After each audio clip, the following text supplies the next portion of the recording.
أعوذ بالله من الشيطان الرجيم. بسم الله الرحمن الرحيم.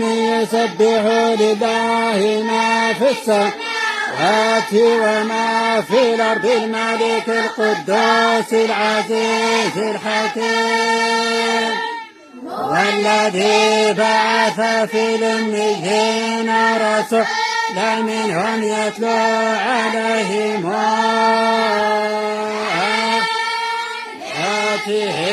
ويزكيهم ويعلمهم الكتاب والحكمة وإن كانوا من قبل لفي ضلال مبين، وآخرين منهم لما يلحقوا بهم وهو العزيز الحكيم. ذلك فضل الله يؤتيه من يشاء،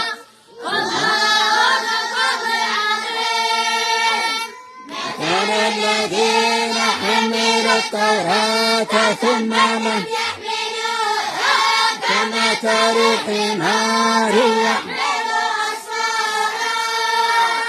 بئس مثل القوم الذين كذبوا بآيات الله، والله لا يهدي القوم الظالمين. قل يا أيها الذين آمنوا إذا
فاسعوا إلى ذكر الله وذروا البيع ذلكم